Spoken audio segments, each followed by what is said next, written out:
রমজানের শেষ বৃহস্পতিবারে ইশারে নামাজের পরে যদি এই একটি আমল আপনি করতে পারেন, তাহলে দুনিয়ার কোনো মানুষের কাছে আপনার কখনো হাত পাতা লাগবে না, দুনিয়ার কোনো মানুষের কাছে আপনার আর চাওয়া পাওয়া লাগবে না। আল্লাহ তাআলা আপনার সমস্ত চাওয়া পাওয়াগুলো পূরণ করে দেবেন, আপনার সমস্ত অভাব অনটন আল্লাহ তাআলা দূর করে দেবেন। কোন আমল এবং কিভাবে করবেন আসুন আমরা জানি। আল্লাহ তাআলা কোরআনুল কারীমের ভিতরে বললেন, উদউনি আস্তাজিব লাকুম। আল্লাহ তাআলা বললেন, শোনো আমার বান্দারা, তোমরা আমার কাছে চাও, তোমরা যদি আমার কাছে চাইতে পারো, চাওয়ার মতো যদি চাইতে পারো, আমি আল্লাহ তাআলা সব আশাগুলো তোমাদের পূরণ করে দিব, সব চাওয়া পাওয়াগুলো আমি আল্লাহ তাআলা তোমাদের পূরণ করে দিব। কিন্তু চাইতে হবে চাওয়ার মতো। সিস্টেম হয়ে আল্লাহ তাআলার কাছে যদি আপনি চাইতে পারেন, আল্লাহ তাআলা আপনার মনের সমস্ত আশাগুলো পূরণ করে দিবেন।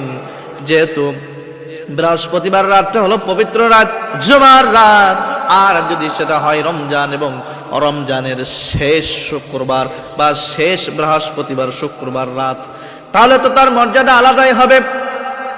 এখন আপনি এই আমলটা কিভাবে করবেন? বৃহস্পতিবার ইশারের নামাজের পরে সবচাইতে সুন্দর হয় যদি আপনি এই আমলটা তাহাজ্জুদের নামাজে করতে পারেন। কারণ তাহাজ্জুদের নামাজ আল্লাহ তাআলার কাছে যতগুলো নামাজ রয়েছে নফলের ভিতরে সব চাইতে পছন্দনীয় নামাজ হলো তাহাজ্জুদের নামাজ। এজন্য আপনি চেষ্টা করবেন তাহাজ্জুদে পড়ার জন্য। আর যদি সেটা সম্ভব না হয়, তাহলে আপনি ইশার নামাজ শেষ করার পরে, রমজানের শেষ বৃহস্পতিবার ইশার নামাজ শেষ করার পরে আপনি মাত্র 2 রাকাত নামাজ আদায় করবেন। 2 রাকাত নামাজ আপনি নিয়াত করবেন আল্লাহ তাআলা দরবারে। নফল নামাজের নিয়াত যেভাবে করে এভাবে আপনি 2 রাকাত নামাজের নিয়াত করে স্বাভাবিক ওয়েতে আপনি নামাজটা আদায় করবেন।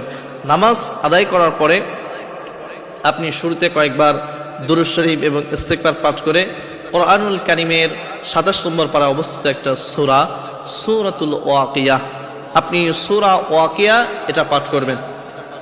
আমরা আলহামদুলিল্লাহ অনেকের মুখস্থ রয়েছে সূরা ওয়াকিয়া, আর যাদের মুখস্থ নাই, যারা দেখে পড়তে পারেন, আপনারা আস্তে আস্তে এই সূরাটা পড়বেন। হয়তো 4 থেকে 5 মিনিট বা 6 মিনিট সময় লাগতে পারে।